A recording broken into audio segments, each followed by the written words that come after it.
जय गुरु जी। संगत जी, सत्संग सुनते हैं गुरु महाराज का। एक आंटी जी थी जो कि गुरु जी महाराज के पास आया करती थी। उनको पेट में बहुत तकलीफ़ आ गई, दर्द रहने लगा।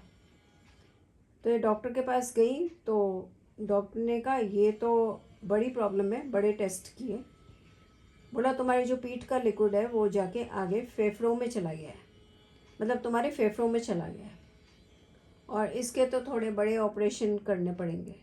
अभी आंटी जी बहुत घबरा गई, गुरुजी महाराज के पास गई और गुरुजी महाराज को बताया कि डॉक्टर्स ने ऐसा कहा है और मेरी पीठ में तकलीफ़ है। गुरुजी ने नज़र भर के देखा, बस इतना ही कहा कि मैंने तुमको ठीक कर दिया। वो आंटी जी क्योंकि बहुत भरोसा करती थी गुरुजी पे, वो गई दोबारा डॉक्टर के पास। उन्होंने फिर से टेस्ट कराए, आती रही गुरुजी पे, दोबारा टेस्ट कराए। जब उन्होंने टेस्ट कराए वहाँ पे तो क्या देखा कि सारी बीमारी ख़त्म हो चुकी है, अंदर कोई भी ऐसी प्रॉब्लम है ही नहीं। डॉक्टर्स हैरान रह गए कि ये कोई दैवीय शक्ति कार्य कर रही है।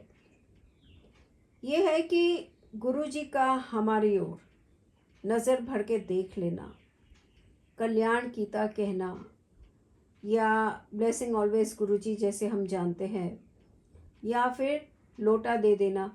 ऐसा ज़रूरी नहीं है कि हमको अगर वो कोई उपाय बताएंगे या लोटा देंगे तो ही हमारा कल्याण होगा या तभी हम उस प्रॉब्लम से निकलेंगे।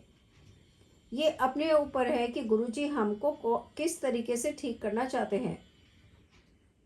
अब जैसे बहुत लोग कहते हैं कि व्रत नहीं करना चाहिए, और एक आंटी का हमने सत्संग सुना था, उसमें था कि उनको व्रत वाला बताया था कि व्रत ही करें वो। तो गुरुजी देखते हैं सबके कर्म कैसे हैं, पिछले जन्मों के कर्मों के अनुसार ही उस भक्त को या तो थोड़ा और झेलना पड़ता है तकलीफ को, या फिर महाराज तुरंत ही ठीक कर देते हैं। जैसे इन आंटी जी को तुरंत ठीक कर दिया था।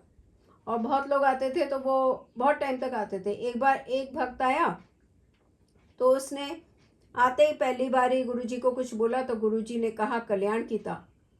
तो एक भक्त बैठा हुआ था एम्पायर स्टेट में, उसने कहा जी गुरुजी ये बात कैसी हुई, मैं तो इतने टाइम से आ रहा हूँ, आपने मेरा काम तो किया नहीं, इसको पहली ही बार में बोल दिया कि कल्याण कीता। तो गुरुजी ने कहा वो इस विश्वास से आया है कि मैं यहाँ पे आऊँगा तो बिल्कुल ठीक हो जाऊँगा, और तू जो इतने लंबे समय से आ रहा है तो सिर्फ डाउट्स में आ रहा है। जब पूरा विश्वास रखते हैं ना भगवान पे, तो उनको हमारे कार्य जो है ना, हमारा विश्वास देख के, हमारा प्रेम देख के करना ही पड़ता है, क्योंकि प्रभु को तो हम सिर्फ प्रेम से ही पा सकते हैं, उसी से अपना बना सकते हैं।